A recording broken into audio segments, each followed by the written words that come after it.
श्री गणेशाय नमः। ओम नमो भगवते वासुदेवाय। नारायणं नमस्कृत्य नरं चैव नरोत्तमं देवीं सरस्वतीं व्यासं ततो जयमुदीरयेत्।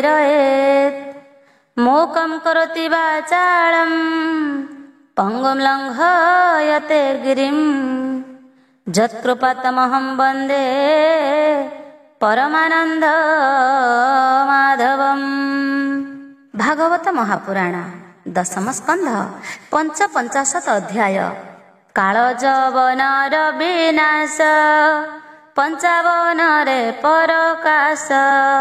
श्रीशुक उवाच मथुरा गड़ द्वार मध्ये कृष्ण विजय पद्मपादे।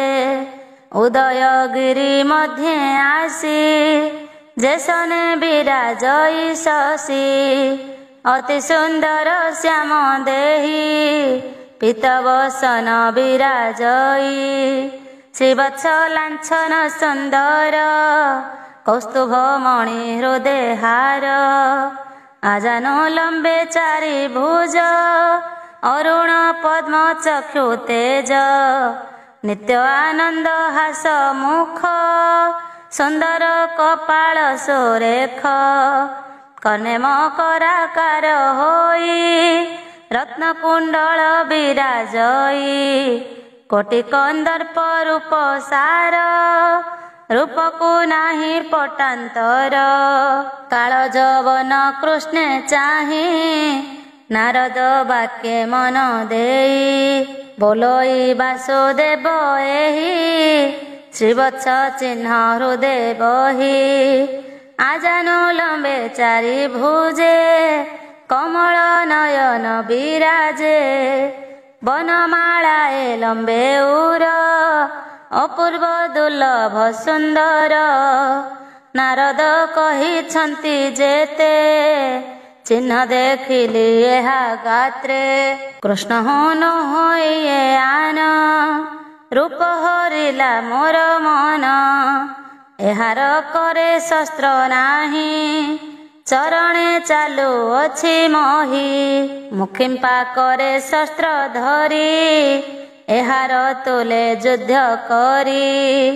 निंदा पाइबी लोके मरणे पड़िबी नरके। मुहि होइबी निरायुध तेबे हार संगे युद्ध। एमंते असुर विचारी ताहा जानिले नरहरि। मायारे मोहि तार मन बेगे धाइले भगवान। काल जवन विचारई निश्चय जीव ए पलाई। युद्ध न करी ए भांगिला एमंत बोली गोड़ाइला।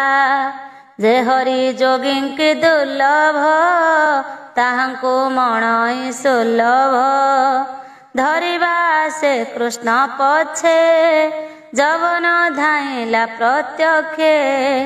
हस्त लागई कृष्ण देहे पाद बाजई बेनी पाए।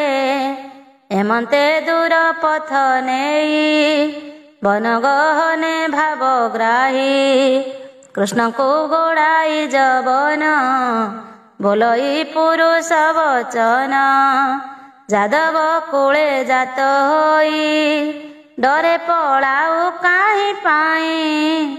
उचित नुहई तो जस लोके करिबे उपहास। निंदई गोविंद महिमा जेणु अटई हीन कर्मा। एमंत वाक्य देई गाली गिरि गहने जाई मिली। पशिले गिरि गहर रे जवन घेनी अंधकारे। हरि होइले अंतर्ध्यान भितरे पशिला जवन। चाहि चौदिगे कोपे पुरुषे देखिला समीपे। शयने निद्रागत होई ଓତାନ ମତେ ଅଛି ଶୋଇ। ଦେଖିବ ଇଲା କ୍ରୋଧ ମନେ ନିନ୍ଦିତ ପୁରୁଷ ବଚନେ।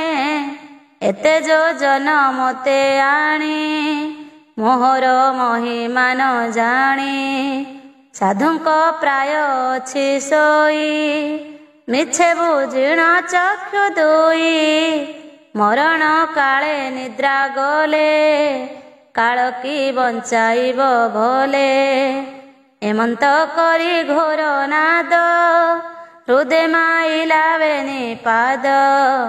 ବଜ୍ର ସମାନ ପାଦ ବାଜି ତାହାର ନିଦ୍ରା ଗଲା ଭାଜି। ଉଠି ବସିଲା ମହାବଳି ଚାହିଁ ନୟନ ନିରୋଳି। ବେନି ପାରୁଷ ଆଗ ପଛେ ଯବନ ଦେଖିଲା ପ୍ରତ୍ୟକ୍ଷେ। କୋପେ କମ୍ପଇ ତାର ଦେହି ନୟନେ ଅନଳ ଜଳଇ। ଅଗ୍ନି ଉଠିଲା ମହାଘୋର ପଡ଼ିଲା ଯବନ ଉପର। ଦେଖନ୍ତି ପ୍ରଭୁ ନାରାୟଣ ଭସ୍ମ ହୋଇଲା ତତ୍କ୍ଷଣ। ଶୁଣି ପରୀକ୍ଷ ପଚାରଇ ବ୍ୟାସନନ୍ଦନ ମୁଖ ଚାହିଁ। ଭୂମୁନି ଶୋଇଲା ପୁରୁଷ କହତୁ ତାର ନାମ କିସ। କାହାର ପୁତ୍ର ମହାବଳି ନୟନେ ଅଗ୍ନି ପର ଜୋଳି। କାଳ ଯବନ ଭସ୍ମ ଗଲା ଏତପ କେମନ୍ତେ ସାଧିଲା। ନିଦ୍ରାରେ ଗିରି ମଧ୍ୟେ ଶୋଇ କହ ସେ ପୂର୍ବେ ଥିଲା କାହିଁ। କହନ୍ତି ବ୍ୟାସଙ୍କ କୁମର ଇକ୍ଷ୍ୱାକୁ ବଂଶେ ନୃପ ବର। ମାନ୍ଧାତା ନାମେ ମହି ଇନ୍ଦ୍ର ତାର କୁମର ମୁଚୁକୁନ୍ଦ। ବିପ୍ର ସେବକ ସତ୍ୟବାଦୀ ସଦ୍ଗୁଣ ଅଗାଧ ଜଳଧି। ତାହାକୁ ଦେବ ଗଣେ ଆସି କହିଲେ ବଚନ ବିଶ୍ୱାସୀ। ଆମ୍ଭେ ଛାଡ଼ିଲୁ ସ୍ୱର୍ଗପୁର ତୋର ଶରଣ ନୃପବର। ହାରିଲୁ ଅସୁରଙ୍କୁ ରଣେ ପଶିଲୁ ତୋହର ଶରଣେ। ତୁ ଏବେ କର ପ୍ରତିକାର ବେଗେ ଅସୁର ବଳ ମାର। ଏମନ୍ତ କହି ସୁର ବୃନ୍ଦ ଘେନାଇ ଗଲେ ମୁଚୁକୁନ୍ଦ। ଅସୁର ତୁଲେ କଲେ ରଣ ଗଗନ ପଥେ ଦେବଗଣ। ମୁଚୁକୁନ୍ଦର ତୀକ୍ଷ୍ଣ ବାଣେ ଅସୁର ପଳାଇଲେ ରଣେ। ଅନେକ ଗଲେ ପ୍ରାଣେ ନାଶ ରହିଲେ 5-7 ଶେଷ। କାର୍ତ୍ତିକେ ପାଇ ସେନାପତି ଦେବତା ମେଳେ ବୃହସ୍ପତି। ବୋଲନ୍ତି ଚାହିଁ ମୁଚୁକୁନ୍ଦ ରାଜନ ହୋଇଲୁ ଆନନ୍ଦ। ତୋ ଯଶ ପର ଉପକାର ସମ୍ପଦ ରଖିଲୁ ଆମ୍ଭର। ତୁ ଆଉ ନ କର ସମର ଅସୁର ଭୟ କଲା ଦୂର। ତୋ ମଞ୍ଚ ପୁରେ ନୃପବର ଆମ୍ଭେ ଆଣିଲୁ ଏତେ ଦୂର। ନିଶ୍ଚିନ୍ତେ ରାଜ୍ୟ ତୋର ଥିଲା ଯୁଦ୍ଧେ ଅନେକ କାଳ ଗଲା। ସୁତ କଳତ୍ର ବନ୍ଧୁ ଗୋତ୍ର ସକଳ ହେଲେ କାଳଗ୍ରସ୍ତ। ପ୍ରଜା ଯେ ଥିଲେ ତୋର ତୁଲେ କାଳେ ସକଳ ନାଶ ଗଲେ। ଦୈବ ବଳେ କାଳ ବଳି ଜନ୍ତୁଙ୍କୁ କର୍ମ ବଳେ ଗିଳି। ଈଶ୍ୱର ଭାବେ ଚାଳେ ଚାଳ ପଶୁଙ୍କୁ ଯେନେ ପଶୁପାଳ। କିସ କରିବୁ ନର ଲୋକେ ପଡ଼ିବୁ ପୁତ୍ର ଦ୍ୱାରା ଶୋକେ। ରାଜନ ଛାଡ଼ ମନ ଚିନ୍ତା ଆମ୍ଭେ ହୋଇଲୁ ବରଦାତା। ଧନ ସମ୍ପଦ କାମ ଯେତେ ମାଗ ତୁ ଦେବୁ ଅପ୍ରମିତେ। ମୋକ୍ଷକୁ ନହୁଁ ଅଧିକାରୀ ମୋକ୍ଷର ଦାତା ନର ହରି। ଦେବଙ୍କ ବାକ୍ୟ କର୍ଣ୍ଣେ ଶୁଣି ରାଜନ ମନେ ମନେ ଗୁଣି ଦେବଙ୍କୁ କରି ନମସ୍କାର ବୋଲଇ ଯୋଡ଼ିବେନି କର ସେବରେ ମୋର କାର୍ଯ୍ୟ ନାହିଁ ନିଦ୍ରା ପୀଡ଼ିତ ମୋର ଦେହି ଶୁଣି ସାନନ୍ଦ ଦେବେ ମନେ ମିଳିଲେ ଦୁର୍ଗମ କାନନେ ଗିରି କନ୍ଦରେ ସଜା କରି ତହିଁ ଶୁଆଇ ଦଣ୍ଡ ଧାରି ବୋଇଲେ ଇନ୍ଦ୍ର ଆଦି ଦେବେ ତୋହର ନିଦ୍ରା ଯେ ଭାଙ୍ଗିବେ ତୋର ନୟନ ଅଗ୍ନି ବାଣେ ଭସ୍ମ ହୋଇବେ ତତକ୍ଷଣେ ଏମନ୍ତ କହିଦେବେ ଗଲେ କୃଷ୍ଣ ଜାଣନ୍ତି ତାହା ଭଲେ ଯବନ ମରାଇଲେ ନେଇ ଶୁଣ ରାଜନ ଚିତ୍ତ ଦେଇ କାଳ ଯବନ ଭସ୍ମ ଗଲା ଶୁଣ ହୋ ଗୋବିନ୍ଦର ଲୀଳା କୃଷ୍ଣ ଶରୀର ତେଜ ରାଶି ଗିରି କନ୍ଦର ତମ ନାଶି ଚକିତେ ଚାହିଁ ନୃପ ବର ଦେଖିଲା ବ୍ରହ୍ମାଣ୍ଡ ଠାକୁର ନୀଳ ଜଳ ଦତନ ବର୍ଣ୍ଣ ପିତବସନ ପରିଧାନ ଶ୍ରୀବତ୍ସ ଚିହ୍ନ ମଣି କଣ୍ଠେ ରତ୍ନମେଖଳା କଟି ତଟେ ସୁନ୍ଦର ବନମାଳା ସାଜେ ନିଜ ଆୟୁଧ ଚାରି ଭୁଜେ ପ୍ରସନ୍ନ ବଦନ ଗୋପାଳ ଶ୍ରବଣେ ମକର କୁଣ୍ଡଳ ଅତି ସୁନ୍ଦର ହାସ ମୁଖ ତିଳକୁସୁମ ନାସା ରେଖ ଆଜାନୁ ଲମ୍ବେ ଚାରି ଭୁଜ ବିକ୍ରମ ସିଂହ ପ୍ରାୟ ତେଜ ଏମନ୍ତ କୃଷ୍ଣ ଦେହେ ତେଜ ଦେଖି ଚକିତ ମହାରାଜ ଗୋବିନ୍ଦ ତେଜେ ହରଷିତ ଶଙ୍କିତେ ଯୋଡ଼ିବେନି ହସ୍ତ କୃଷ୍ଣ ବଦନ ଅରବିନ୍ଦ ଚାହିଁ ବୋଲଇ ମୁଚୁକୁନ୍ଦ ବାଚ କହତୁ କାହାର ନନ୍ଦନ କୁଳ ପ୍ରବର ନିଜ ନାମ ଏମନ୍ତ ଦେଖିଲା ତ ନାହିଁ ଗିରି କନ୍ଦରେ ଥିଲୁ କାହିଁ କମଳ ଜିଣିତ ଚରଣ କିମ୍ପାଇଁ ବୁଲୁ କଣ୍ଟା ବଣ ତେଜସ୍ୱୀ ମାନଙ୍କର ତେଜ କିଏ ବା ପ୍ରଭୁ ଦେବରାଜ ସୂର୍ଯ୍ୟ ଶଶାଙ୍କ ଆଖଣ୍ଡଳ କିବା କେବଣ ଦିଗପାଳ ବିଷ୍ଣୁ ଶଙ୍କର ପଦ୍ମଯୋନି ଦେବଙ୍କ ଦେବତା ଏ ତିନି ମଧ୍ୟ ଏକ ତୁହି ଗୋବିନ୍ଦ ପ୍ରାୟ ମୁଁ ମଣଇ ତୋହର ତେଜେ ତମ ଗଲା ପ୍ରଦୀପ ପ୍ରାୟ ପ୍ରକାଶିଲା ସତ୍ୟ ବଚନ କହ ମୋତେ ମୁଁ ତୋତେ ଜାଣିବି କେମନ୍ତେ ଶୁଣିତେ ଯେବେ ମୁହିଁ ପାତ୍ର କହ ତ ଜନ୍ମ କର୍ମ ଗୋତ୍ର ମୋହର କଥା ଶୁଣ ତୁହି ଇକ୍ଷ୍ୱାକୁ ବଂଶେ ଜାତ ହୋଇ ମାନ୍ଧାତା ନୃପତି ନନ୍ଦନ ମୋହର ମୁଚୁକୁନ୍ଦ ନାମ ଚିର ନିଦ୍ରାଶ୍ରମ ପାଇ ନିରୋଳେ ନିଦ୍ରାଗତ ହୋଇ ନିଦ୍ରା ଭାଙ୍ଗିଲା କେ ମୋହର ଭସ୍ମ ହୋଇଲା ତା ଶରୀର ଏବେ ମୁଁ ତୋର ରୂପ ଦେଖି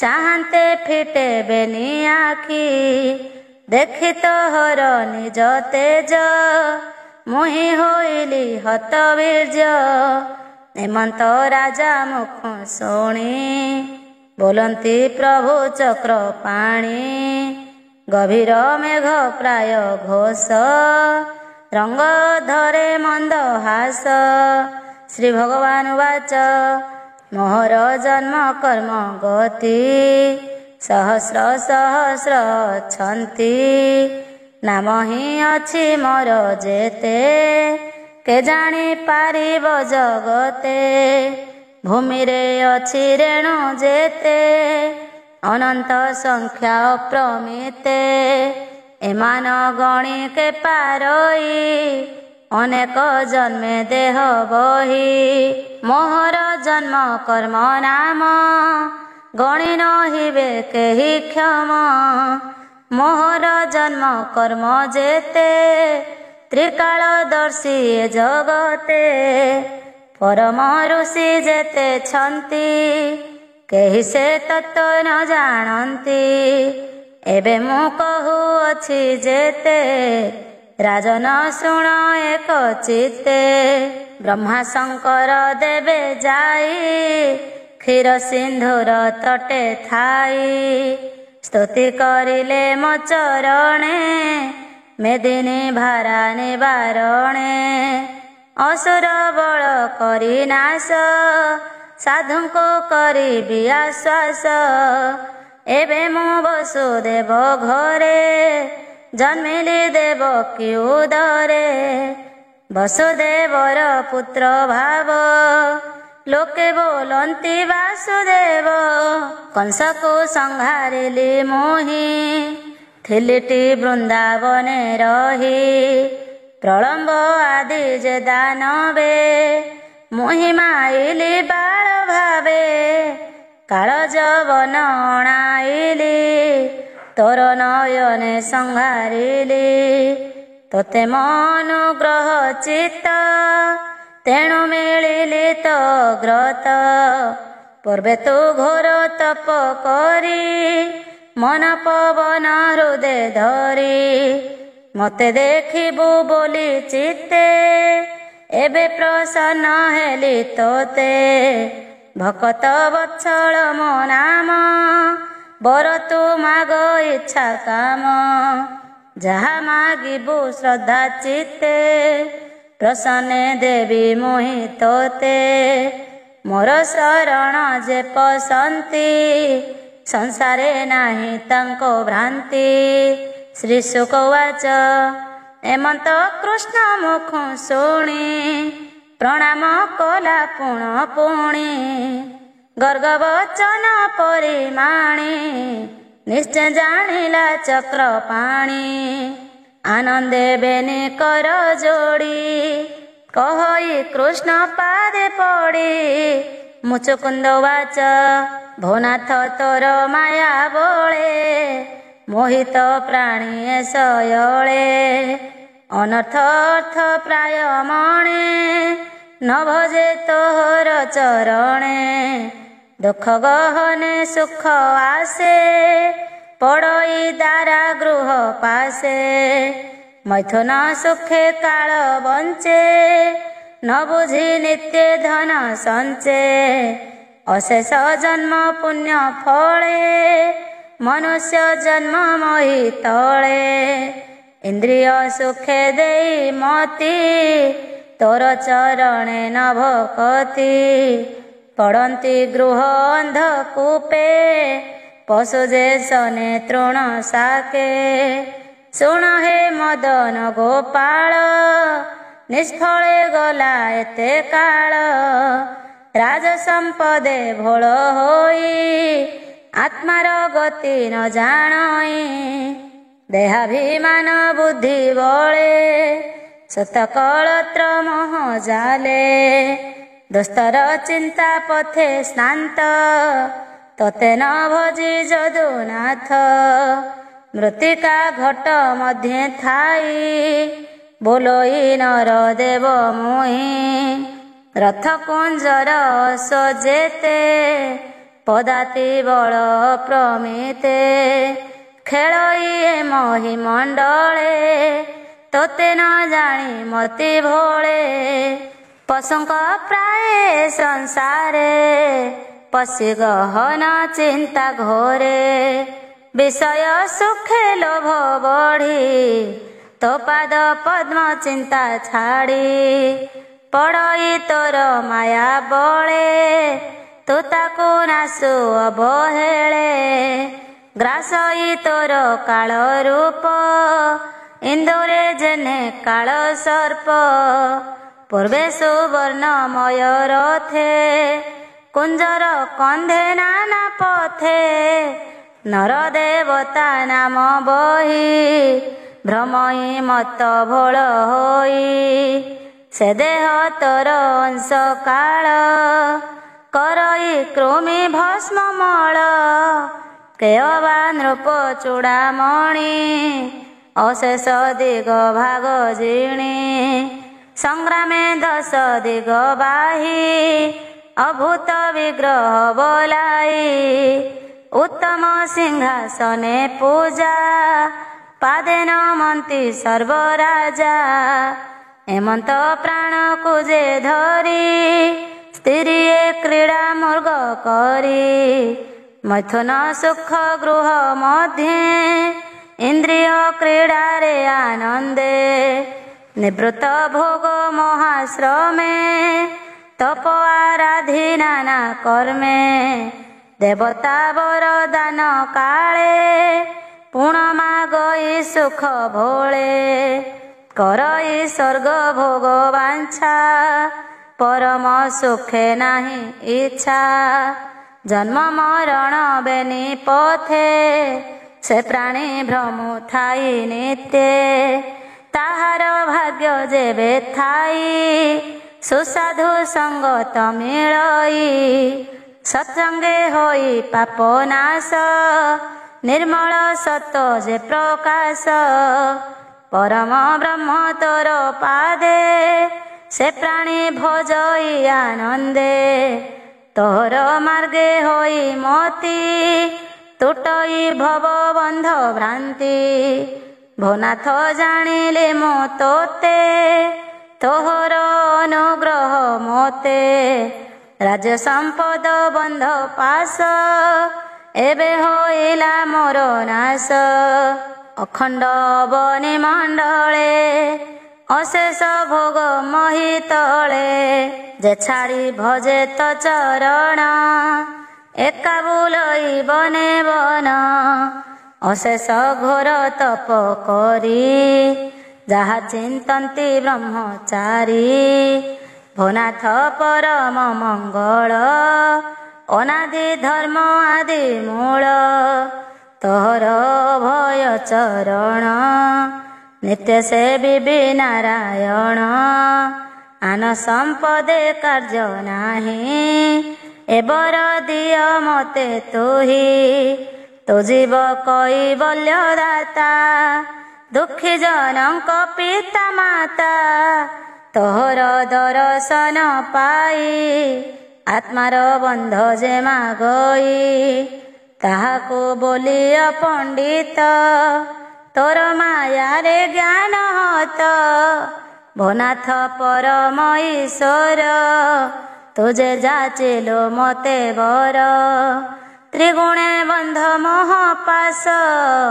ସେବରେ ନାହିଁ ମୋର ଆଶ ନିର୍ଗୁଣ ନିରଞ୍ଜନ ପର କେବଳ ଆତ୍ମଜ୍ଞାନ ସାର ହେମନ୍ତ ପୁରୁଷର ପାଦେ ଶରଣ ଯିବି ଅପ୍ରମାଦେ ଏହି ସଂସାର ମଧ୍ୟେ ମୁହିଁ ଅଶେଷ ଜନ୍ମ ଦୁଃଖ ପାଇ ବାସନା ବଳେ କରି ପାପ ସୁମରି ପଛେ ଅନୁତାପ ସେ ତାପେ ପୀଡ଼ିତ ଜୀବନେ ଭ୍ରମଇ ଦୁଃଖେ ପଥ ଶ୍ରମେ ଷଡ଼ଇରି ସଙ୍ଗେ ଭ୍ରମି ନିଗମ ପଥେ ମହାଶ୍ରମୀ ତୃଷିତେ ଜଳପାନ ଚିନ୍ତି କେବେ ନୁହଇ ତୃଷା ଶାନ୍ତି ସେ ଜଳ ତୋର ପାଦେ ଥାଇ ସଂସାର ତାପ ନିବାରଇ ନିର୍ଭୟ ସତ୍ୟ ଶୋକ ହର ଭୋନାଥ ଚରଣ ତୋହର ଆପଦ କାଳେ ସୁଖ ଦେଇ ସେ ପାଦେ କର ମୋତେ ତ୍ରାହି ଏମନ୍ତ ରାଜା ବାକ୍ୟ ଶୁଣି କୃଷ୍ଣ କହନ୍ତି ମୃଦୁ ବାଣୀ ଶ୍ରୀ ଭଗବାନ ବାଚ ତୁ ମହାଭାଗ ଚକ୍ରବର୍ତ୍ତୀ ନିର୍ମଳ ନିଷ୍କାମତ ମତି ବରେ ମୋହିଲି ତୋର ଚିତ୍ତ ଲୋଭେ ନହିଲୁ ଅଭିଭୂତ ଏମନ୍ତ ବୁଦ୍ଧି ଯେବେ ତୋର ନିଶ୍ଚୟ ତରିବୁ ଭବ ଘୋର। ଭକତ ଜନଙ୍କର ଚିତ୍ତ ସମ୍ପଦେ ନହେ ମୋହଗ୍ରସ୍ତ। ଅଷ୍ଟାଙ୍ଗ ଯୋଗ ଲୟ କରି ମୋତେ ଚିନ୍ତନ୍ତି ବ୍ରହ୍ମଚାରୀ।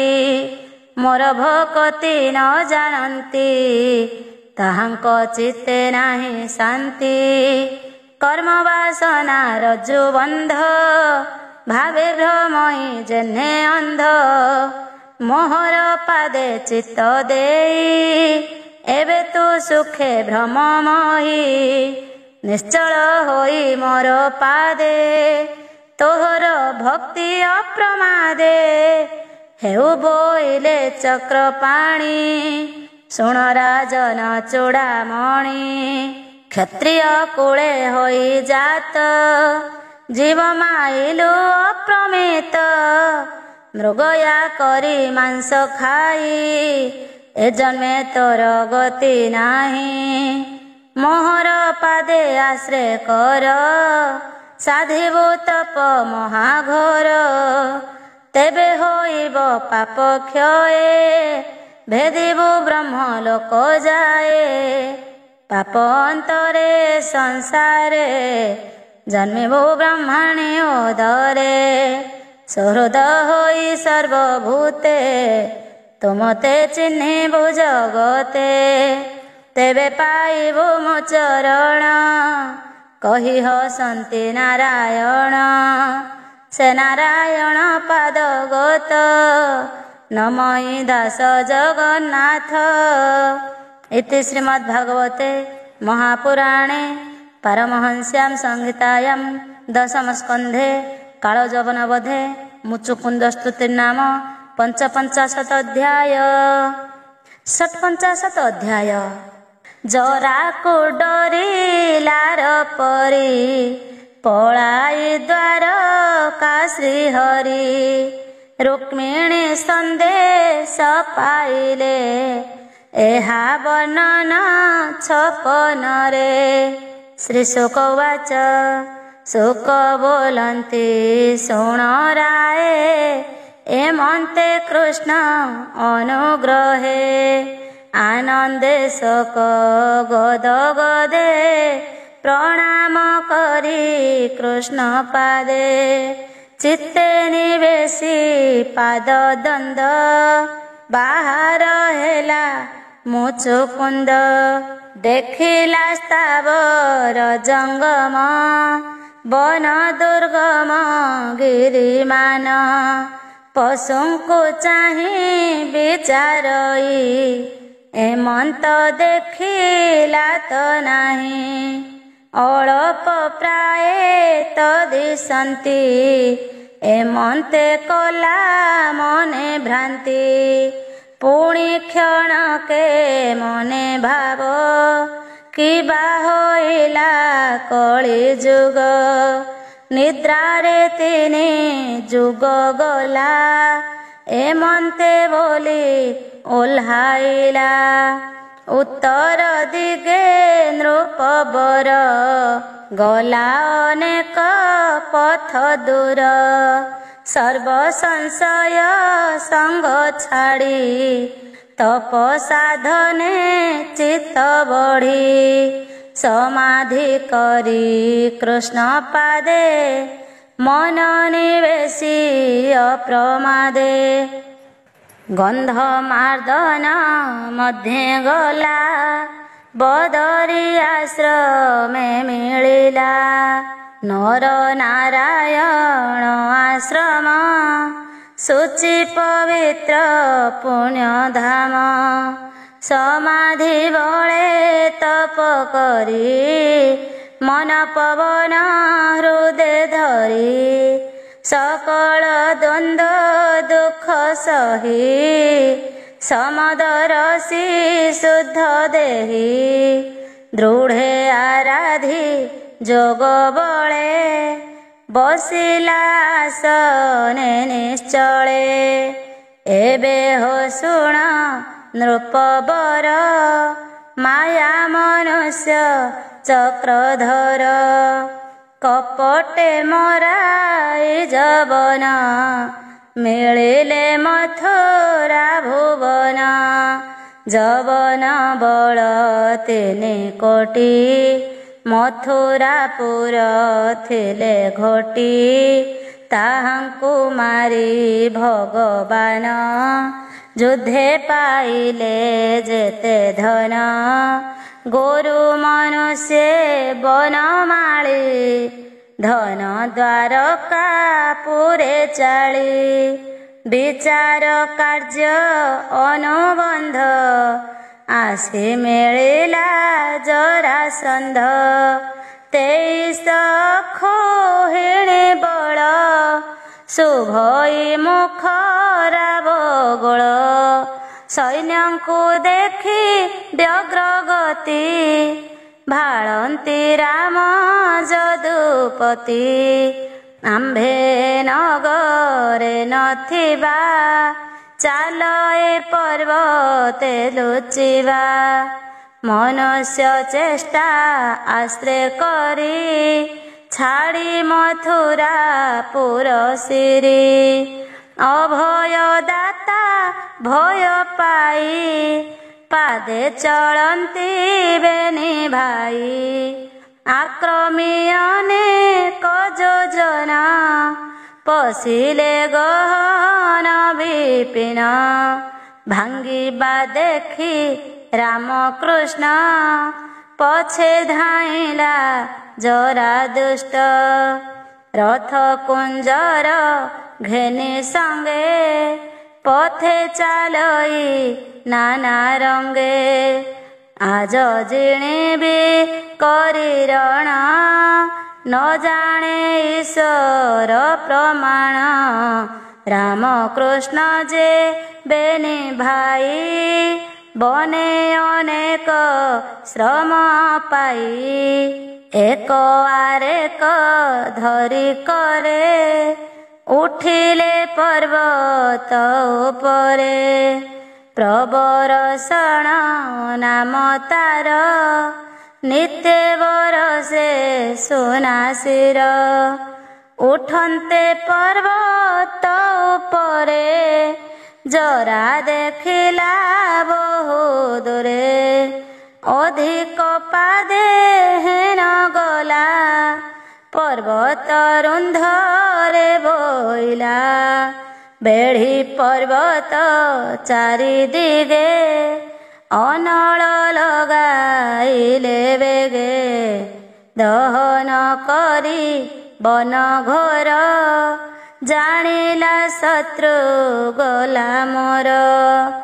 ଅନଳ ଯୋଗେ ମହୀଧର, ଚାପନ୍ତେ ପର୍ବତ ଶିଖର। ତକ୍ଷଣେ ରାମ ନରହରି, ପବନ ଗତି ଅନୁସରି। ପର୍ବତ ଶିଖ ଅତି ଶେଷ, ଉଚ୍ଚ ଯୋଜନ 11। ରାମ ଗୋବିନ୍ଦ ବାହୁବଳେ, ଡେଇଁ ପଡ଼ିଲେ ମହି ତଳେ। ବଳ ସହିତେ ଜରା ଥିଲା, ରାମକୃଷ୍ଣଙ୍କୁ ନ ଦେଖିଲା। ଲୁଚି ପଳାଇ ବେନି ଭାଇ, ମିଳିଲେ ନିଜ ପୁରେ ଯାଇ।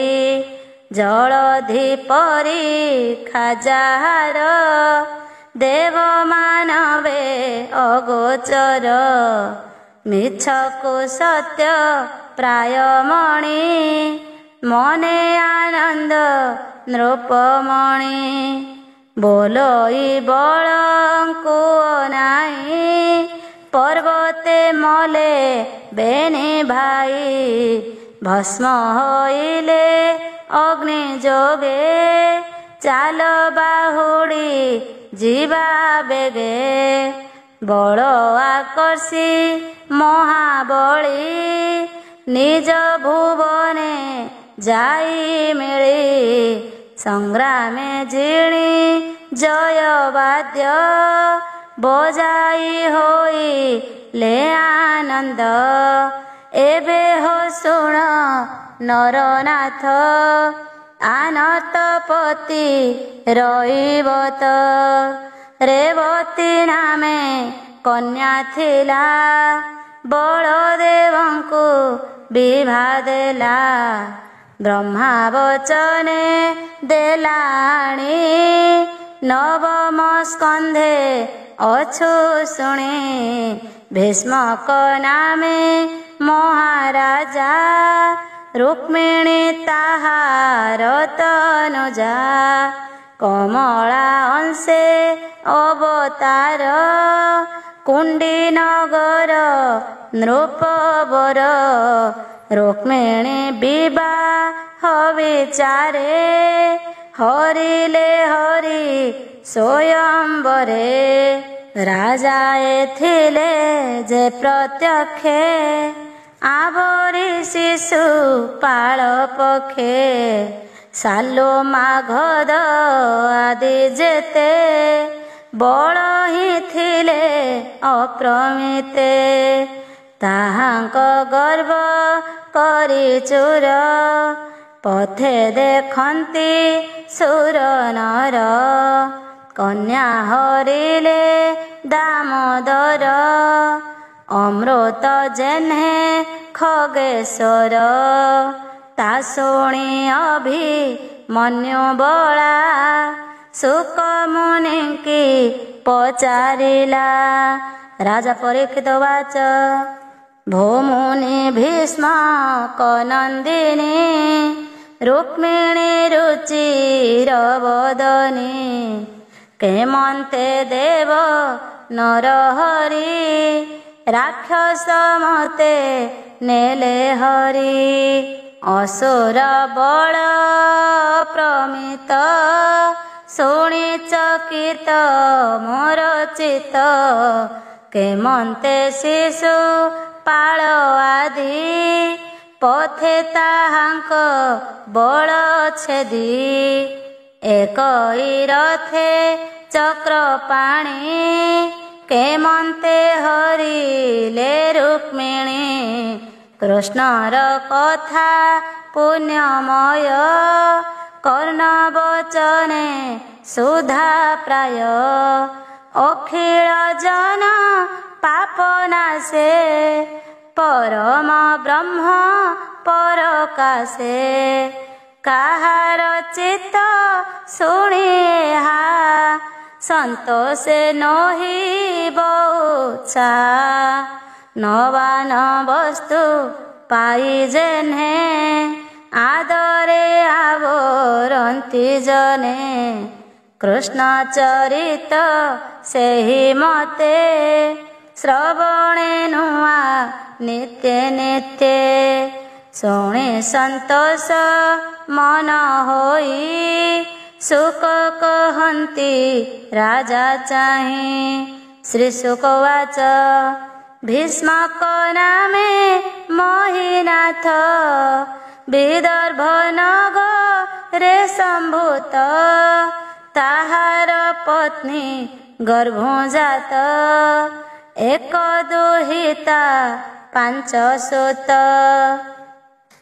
रुक्मी अग्रज रुक्मरथ एबे निबल अप्रमित पूर्ण होइला रुक्म बाहु तार प्रताप केबा कहु चतुर्थ पुत्र रुक्म केश पंचम रुक्म माळी शेष एहांक शेषे कन्या जात सुसाध्वी कमला संभूत रुक्मिणी नामे विद्यमान तार महिमा एबे शुण कृष्णर गुण कर्म बाणी गृह आगत मुख शुणे द्वारकापुर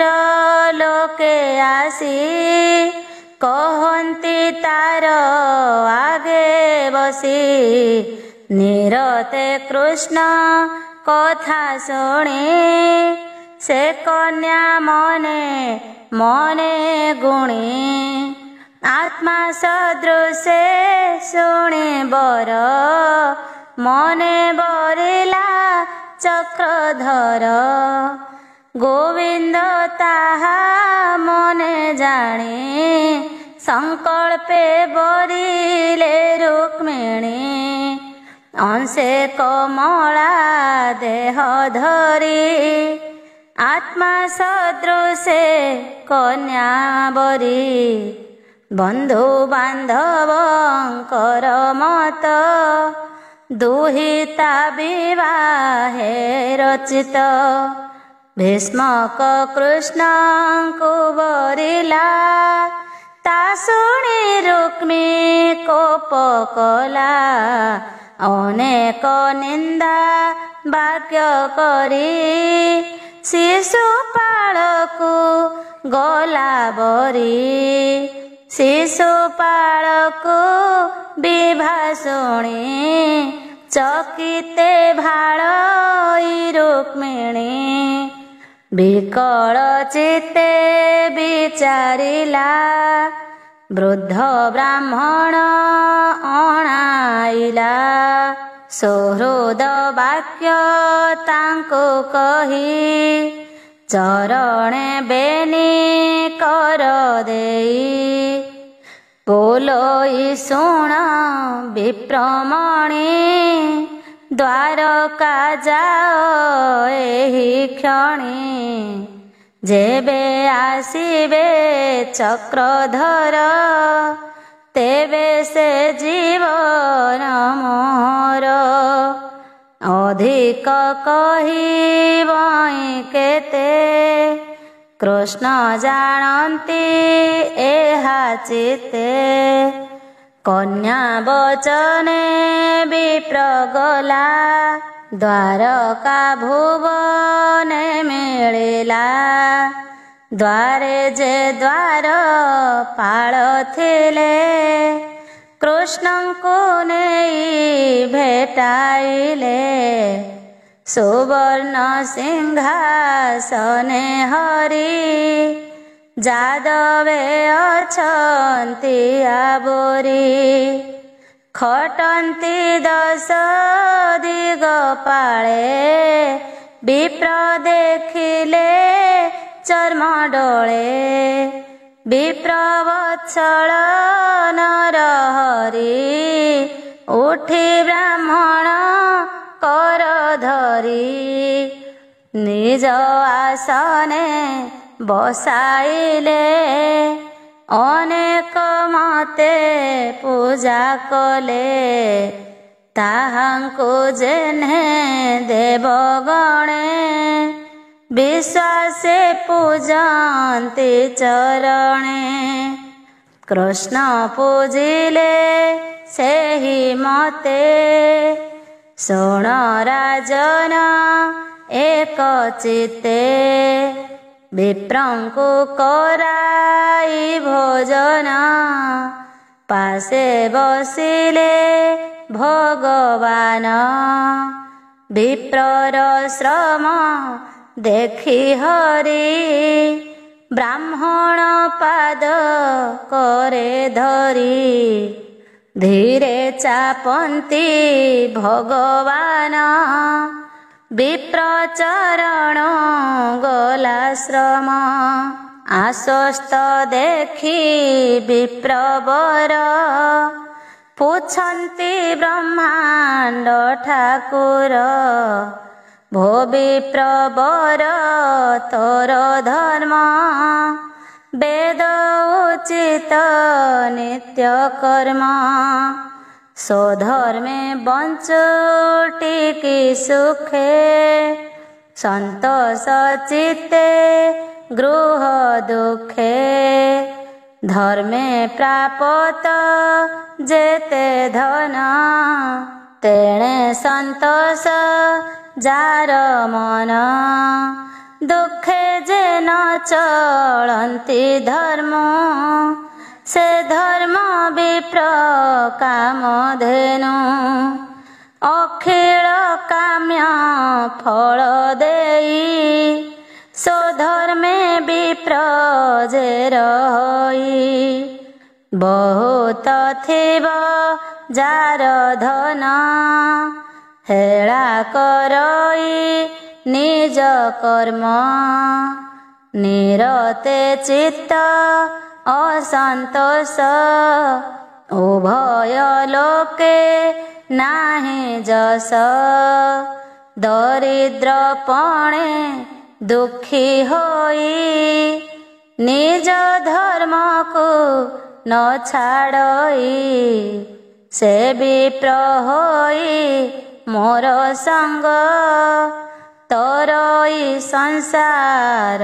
तरंग যথা লাভরে যে সন্তোষ অধর্মে ন করন্তি আস সাধু সুহৃদ সর্বভূত সকল জীব হিতে রত রোদন বহে অহংকার সমদরসি चित्त जार तांको मोहर नमस्कार बोलंती ब्रह्मांड ठाकुर भो विप्र कुशल तुम्भर कह कल्याण क्षेम सार राजा ए बसंती जगते प्रजा पालंती धर्म मते जाहार राज्ये प्रजा जने सुखे वंचंती रात्र दिने से राजा मोर बड़ प्रिय भो विप्र आगमन कह केवल कार्ये उपगत एते दुर्गम जिणी पथ गोपत नहे जेवे बाणी भो विप्र कह एहि क्षणी मुँह बाकी करिबि तोते संशय छाड़ी कह मते एमंते कृष्ण वाक्य शुणी ब्राह्मण कहे साधुवाणी रुक्मिणी कही छंती जाहा भोनाथ शुण चौबाहा रुक्मिणी उवाच हे कृष्ण भुवन सुंदर शुणिली गुण कर्म तोर तोहर गुण कर्म जस जाहार श्रवणे प्रवेश हरे अशेष जन्म पाप अध्यात्म आदि तीनि ताप दृष्टि वहन्ति जेते प्राणी तोहर रूप से प्रमाणी अखिल अर्थ लाभ बळे लभन्ति रूप देखि डोळे से रूप कर्ण पथे शुणे मोहर चित्त चक्र पाणी लाज उपेक्षित चरणे पशिला अभय चरणे केउं जुवती देह बही पिता जननी कोले थाई विवाह काले कन्या होई उत्तम कुले जन्म पाई शाल स्वरूप विद्या बल द्रविण तेजे आत्मतुल्य तोहर प्राय थाउ पति सुधीरा केउं कुलवती हे नर सिंह पूर्ण काम जनलोचन अभिराम श्रवणे शुणे तोर भाव से किंपा आनकु बरिब एबे बरिली तोते मोहि मन जीवन तनु देई तोहर अर्थे शरीर विचारी मते त्राही कर भोनाथ वीरंकर वीर मु तो आशीष उपहार निकटे शिशुपाल आसी नबसु तोर बलिग्रासी सिंहर बलि हेले देखी श्रुगाल जेने उपलखी मुझे पूर्व जन्म गते तप आराधीना नामते तड़ाग यज्ञ इष्ट दान नियम तीर्थ व्रत धर्म देवता विप्र गुरु पूजी निरते विष्णु पादे भजी ए जेबे प्रमाण मोहर बेगे आसिबे चक्रधर मोहर हस्त आग धरु दैव एहि बर करु तम घोषर सुत आदि जेते अछंती अपराधी एमाने न पाइबे मते प्रमाण जेबे वेद मते रात्र पाहिले अधिवास होइब मंगल दिवस तो नाथ साजी नंदी घोषे घेनाई जदु बल पासे मंगल काले गोप्य होई आसिबु न देखिबे केही गुपते ग्राम मध्य थाई मोर मने बाट चाही संग्रामे राजा शिशुपाल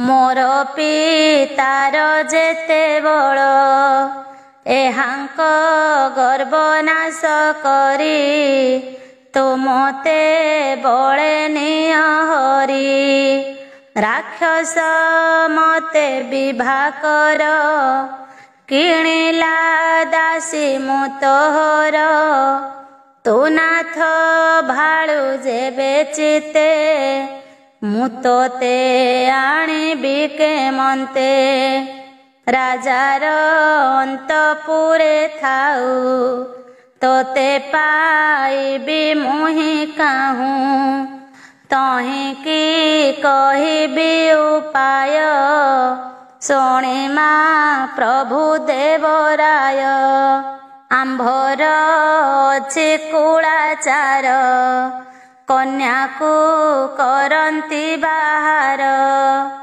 भवानी पूजिबानी मन्ते अंबिका गृह ग्रामन्ते जात्रा उत्सवे मोहे जीवी भवानी चरणे पूजिबी पथे आसिबा बेले मते राजाए देखिबे समस्ते थिबी मो स्त्रींकर मेले सेठारु नियमते बळे जाहार पाद पद्म धूଳି महत जन शिरे बोली नील लोहित करे आस एणे होइब तम नाश से पाद प्रसाद मुजेबे लोभी न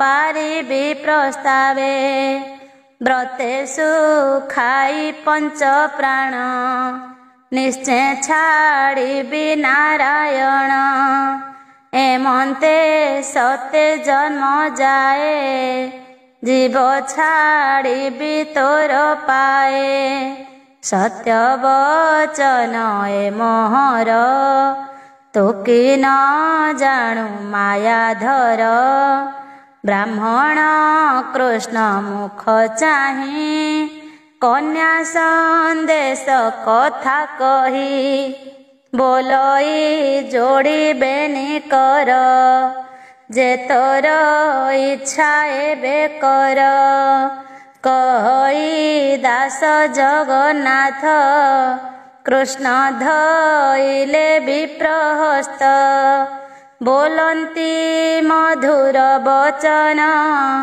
शुणे संतोष विप्रमन। इति श्रीमद्भागवते महापुराणे परमहंस्यां संहितायां दशमस्कन्धे रुक्मिणीदूत द्वारकागमनं नाम 58 अध्याय।